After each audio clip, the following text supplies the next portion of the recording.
Bueno, a nosotros nos tocó control de salud en la adolescencia. Para empezar, vamos a definir el adolescente con la definición que más nos gustó, que es que la adolescencia es un periodo caracterizado por rápidos cambios físicos, cognitivos y sociales, incluida la madurez sexual y reproductiva, la adquisición gradual de la capacidad para asumir comportamientos y funciones de adultos que implican nuevas obligaciones y exigen nuevos conocimientos teóricos y prácticos. Según la OMS, la adolescencia es el periodo comprendido entre los 10 y los 19 años, y según el Código Civil argentino, desde los 13 a los 18 años. Hablando un poco del marco legal de la salud en la adolescencia, la Convención de los Derechos del Niño, en el artículo 1, define niño como todo ser humano menor de 18 años de edad. En el artículo 3, siempre debe primar el interés superior del niño, y este es qué es lo mejor para la salud de esos chicos. El artículo 5 habla de la autonomía progresiva, que son las habilidades que se van adquiriendo a medida que va creciendo de edad. El consentimiento autónomo para el cuidado del propio cuerpo del Código Civil y Comercial divide un poco lo que son las edades y qué se puede hacer a cada edad.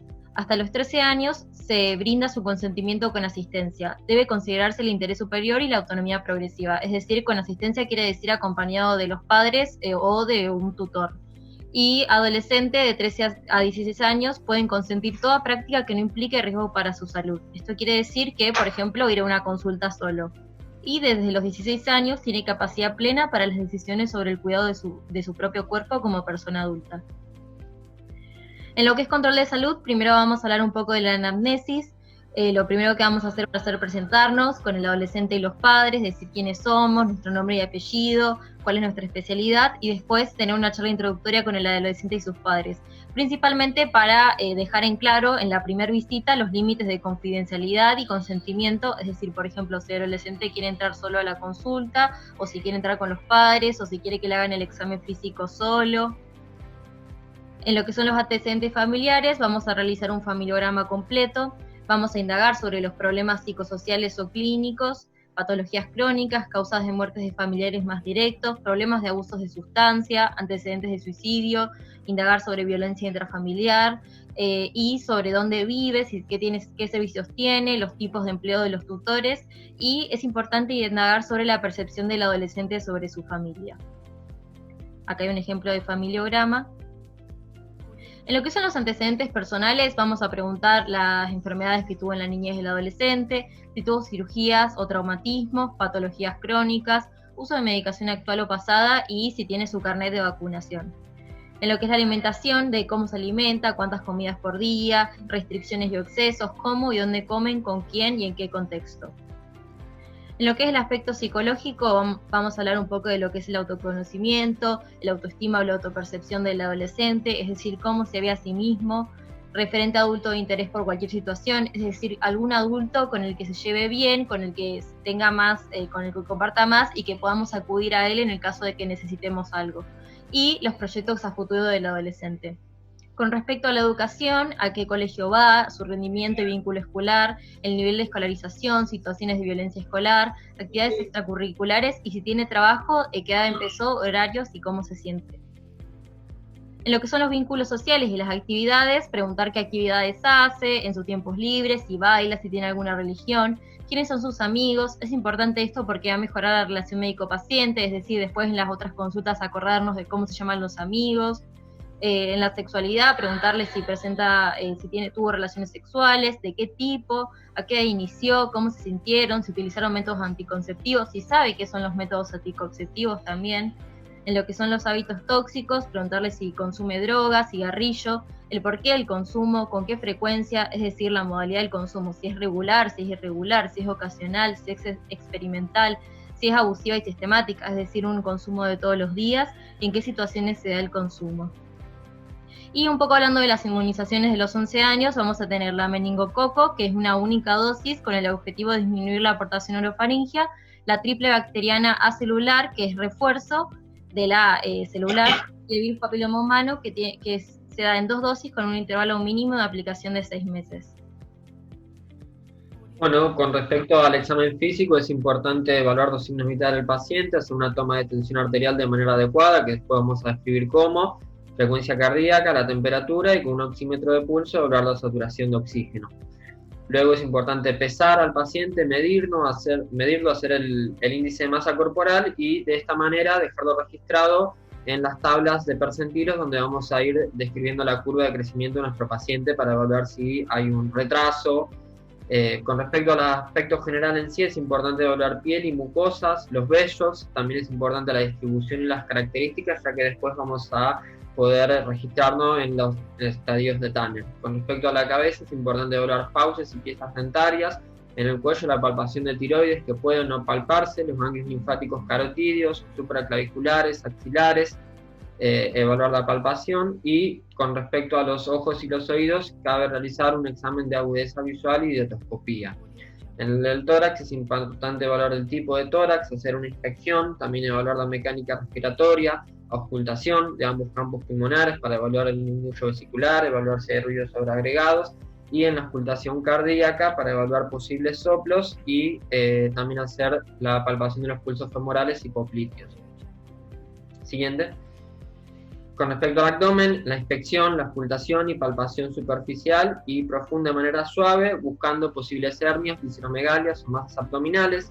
En las extremidades también trastornos en el apoyo de alguna de las dos, extremidades inferiores, pesquisar asimetrías de miembros inferiores y alteraciones de los ejes. Y en la columna, la inspección y palpación de columna debe realizarse, y principalmente la pesquisa de escoliosis, que la hacemos a partir del test de Adam, que es la prueba de criado más empleada en atención primaria, y valora la simetría del tronco desde detrás con el niño flexionado hacia adelante, y debemos bajar nuestra línea visual para mantenerla alineada con las escápulas de forma simultánea la flexión del tronco, y es positivo cuando aparece una jiba a nivel dorsal o lumbar.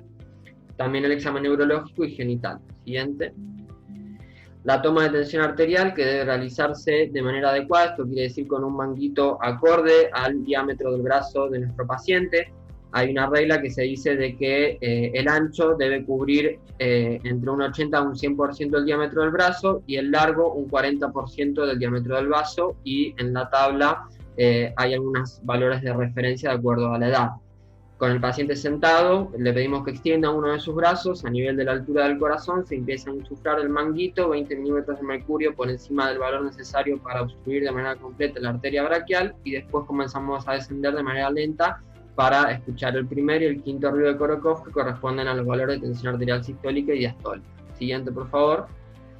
Luego, con estos valores es importante registrar unas tablas, las cuales están divididas de acuerdo a la edad, de acuerdo a los valores de tensión arterial sistólica y diastólica, la talla y el sexo, y tenemos 4 percentilos de referencia que van del 50 al 90, al 95 y al 99. Los valores normales de tensión arterial son aquellos que se registran por debajo del percentilo 90.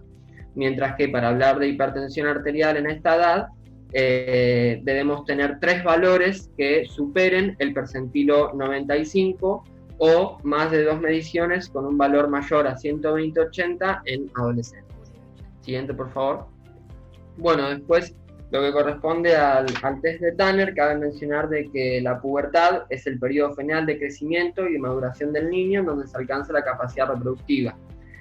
Comienza cuando aparecen justamente los caracteres sexuales secundarios, y de esa manera aumenta la velocidad de crecimiento. La aparición del botón mamario es el primer signo puberal en niñas, mientras que en los niños comienza con un aumento del tamaño testicular, ambos consecuencias de las gonadotropinas sexuales. De esta manera, la escala de Tanner describe los cambios físicos que se observan en genitales, pecho y vello púbico, tanto en niños como en niñas, como podemos ver en la imagen, a lo largo de la pubertad y de ambos sexos. Esta escala clasifica y divide de manera continua los cambios puberales en 5 etapas sucesivas que van de niño al adulto. De esta manera podemos tener un registro del desarrollo puberal de nuestro paciente y evaluar posibles retrasos o aceleramientos, como puede ser una pubertad precoz. Siguiente. Bueno, y hablando un poco de educación sexual integral y métodos anticonceptivos, la ley 26.150 del Programa Nacional de Educación Sexual Integral dice que todos, digamos, tienen derecho a recibir educación sexual integral en todos los establecimientos educativos del país. Y la ley 25.673 del Programa Nacional de Salud Sexual y Reproductiva dice que todos tienen derecho a acceso a la atención salud sexual y reproductiva. Acá tenemos unas imágenes. Y bueno, el adolescente ya puede ir solo a la consulta a partir de los 13 años. El equipo de salud debe tratarlo de forma amigable y respetuosa, escucharlo, recibir sus preguntas, respetar su privacidad e intimidad. Se le debe asesorar sobre la detección de enfermedades genitales y mamarias, prevención y detección temprana de infecciones y HIV. La información debe ser clara y completa. A partir de los 13 años puede pedir un test de HIV sin autorización de los padres, se le debe brindar información acerca de los métodos anticonceptivos según edad y preguntando siempre por la sexualidad de la persona, no dar por sobreentendido que todas las personas son heterosexuales. Bien, y por último, cabe mencionar la prevención de accidentes y pautas de alarma. Es importante recordarle a nuestros pacientes de que deben usar el cinturón de seguridad, respetando las normas de tránsito, no manejar vehículos o motos, tampoco subirse a autos de personas desconocidas o que hayan tomado alcohol. Si van a andar en patineta o en bicicleta, la utilización de cascos, siempre que van a piletas o lagos, nadar siempre de manera acompañados, no meterse en lugares profundos. Tampoco el uso de bebidas alcohólicas, estupefacientes, tabaco, todo eso obviamente está contraindicado. También evaluar posibles lesiones por maltrato, también evaluar desde el aspecto psicosocial su motivación, si se reúne con sus amigos, en eventos familiares, si alguna vez pensó en irse de la casa, si tiene algún pensamiento negativo, tal vez depresivo, algún intento de suicidio. Bajo rendimiento escolar, también estar atentos a cambios en las conductas alimentarias, pérdida de peso, y palidez mucocutánea o la aparición de bocio, varicoceles, sobre todo en el examen físico. Muchas gracias. Bueno, gracias por escucharnos.